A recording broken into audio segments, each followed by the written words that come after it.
અમદાવાદ કે જે રાત્રે પોલીસનું કોમ્બિંગ યથાવત છે। અમરાઈવાડી વિસ્તારમાં પોલીસે સર્ચ ઓપરેશન હાથ ધર્યું। ગુનાહિત ઇતિહાસ ધરાવતા લોકોના ઘરે તપાસ કરવામાં આવી। અમરાઈવાડીના ગુલાબનગર વિસ્તારમાં કોમ્બિંગ હાથ ધરવામાં આવ્યું।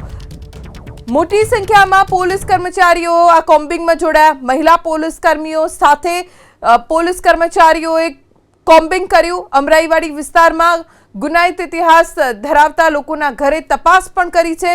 ગુલાબનગર વિસ્તારમાં પોલીસ પહોંચી હતી અને અહીંયા તપાસ હાથ ધરવામાં આવી। રાજ્યના ડીજીપીના આદેશ પછી કોઈ પણ પ્રકારે બાંધછોડ કાયદો વ્યવસ્થાની સ્થિતિને લઈને પોલીસ નથી કરવા માંગતી। એ માત્ર અમદાવાદમાં જ નહીં રાજ્યભરમાં સંકલ્પ પોલીસનો જોવા મળી રહ્યો છે। અમદાવાદ સહિત રાજ્યભરની અંદર જે પ્રમાણે આતંક મચાવવામાં આવે છે લુખ્ખા તત્વો દ્વારા, તેને રોકવા માટે ગૃહ વિભાગ કટિબદ્ધ છે અને સાથે જ પોલીસ વિભાગ પણ તે દિશામાં કામગીરી કરી રહ્યું છે। અમદાવાદના અમરાઈવાડી વિસ્તારની અંદર મોડી રાત્રે નાઇટ પેટ્રોલિંગ ચાલી રહ્યું છે, કોમ્બિંગ કરવામાં આવી રહ્યું છે। અત્યારે જોઈ શકાય છે મોટી સંખ્યામાં પોલીસનો કાફલો જે છે તે અહીંયા ઉપસ્થિત છે। જે કાફલો છે તે જે ગુનાહિત ઇતિહાસ ધરાવતા તત્વો હોય તેમને રોકવા માટેની કામગીરી કરવા માટે અત્યારે નાઇટ પેટ્રોલિંગની કામગીરી છે, કોમ્બિંગની કામગીરી છે તે કરી રહ્યા છે।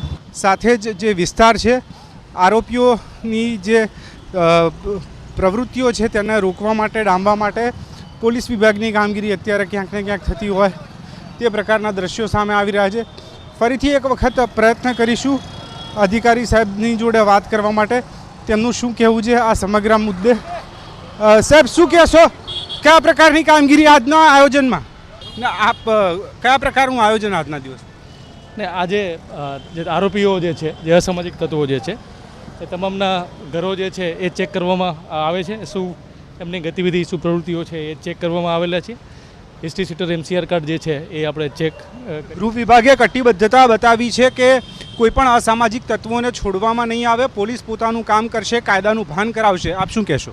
જી બરાબર છે। એટલે અત્યારે જોઈ શકાય છે મોટી સંખ્યામાં પોલીસનો કાફલો છે તે અહીંયા ઉપસ્થિત છે। નાઇટ પેટ્રોલિંગની કામગીરી સહિત કોમ્બિંગની કામગીરી પણ અત્યારે અહીંયા થતી જોવા મળી રહી છે। મોટી સંખ્યામાં જે પોલીસનો કાફલો છે અસામાજિક તત્વોનો આતંક ન રહે તે દિશામાં કામગીરી કરવા માટે અત્યારે પોલીસ વિભાગની કટિબદ્ધતા છે તે મોડી રાત્રે આ પેટ્રોલિંગ દ્વારા જોવા મળી રહી છે। અજય પાંડે સાથે તેજસ મહેતા, ABP અસ્મિતા, અમદાવાદ।